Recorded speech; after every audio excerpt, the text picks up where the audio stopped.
Medical కాలేజీలను private పరం చేయడం అంటే అవినీతికి పరాకాష్ట అని అన్నారు వైఎస్ జగన్. మెడికల్ కాలేజెస్ అంటే తెలియని వ్యక్తి విమర్శలు చేస్తున్నారని కౌంటర్ ఇచ్చారు సీఎం చంద్రబాబు. భూమి ఇవ్వగానే మెడికల్ కాలేజ్ అయిపోదని విమర్శించారు. సంపద సృష్టిస్తాను అని ఎన్నికలకు ముందు చెప్పి ఇప్పుడు ప్రజల ఆస్తులను చెనిక్కాయలకు బెల్లానికి అమ్ముతా ఉన్నాడు, స్కాములు చేస్తూ. సంపద సృష్టించడము అని అంటే ఆయన సొంత సంపద సృష్టించడం మాత్రమే సంపద సృష్టించడం అనుకుంటా ఉన్నాడు. గవర్నమెంట్ ఆస్తులను చెనిక్కాయలకు బెల్లాలకు అమ్ముతున్నాడు. కమిషన్లకు ఆశపడి ఆయన మనుషులకు దోచిపెడతా ఉన్నాడు. ప్రభుత్వ మెడికల్ కాలేజీలను చంద్రబాబు నాయుడు గారు ప్రైవేట్ పరం చేయడము అని అంటే దాని అర్థం ఏమిటి అని అంటే ప్రజల బాగోగుల పట్ల లెక్కలేనితనం అన్నది ఒక కారణం అయితే, రెండోది ఏమిటి అని అంటే తారాస్థాయికి చేరిన ఆయన అవినీతికి ఇదొక పరాకాష్ట. నిజంగా స్కాములు చేసేది ఏ స్థాయి కంటే ఆ స్థాయికి దిగజారిపోయి స్కాములు చేయడం అనేది నిజంగా పరాకాష్ట. ఇది ఒక నాయకుడు ఉన్నాడు ఈ రాష్ట్రంలో, మెడికల్ కాలేజ్ అంటే తెలియని నాయకుడు.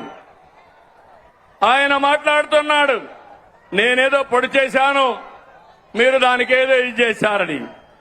నేను ఒకటే చెప్తున్నాను, ఈరోజు భూమి ఇస్తే మెడికల్ కాలేజ్ అయిపోదు.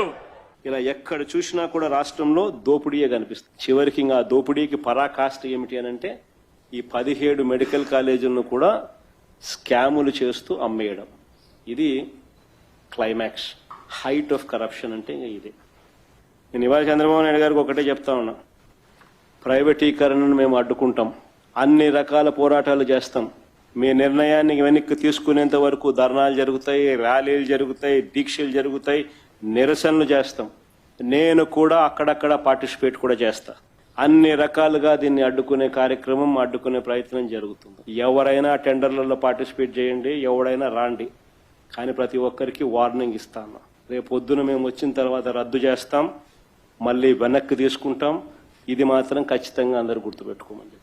ఈరోజు దగ్గర 17 కాలేజీలుంటే ఒక కాలేజీ మాత్రం మొన్నే పాడేరు ఆపరేషన్ చేశాం.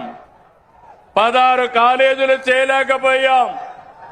ఫౌండేషన్ వేయడం, రిబ్బన్ కట్ చేయడం, నేనేదో చేశామని చెప్పుకోవడం కాలేజీని నడిపే విధానం కాదు. అందుకే ఈరోజు ఈ ప్రభుత్వం పీపీపీ విధానం తీసుకొచ్చాం.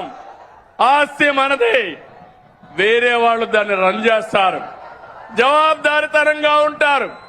దీనివల్ల 26, 27కు 4 కాలేజీలు వస్తాయి, 27, 28కి 7 కాలేజీలు వస్తాయి. దీనివల్ల 50% సీట్లు కన్వీనర్ కోటా కింద వస్తుంది.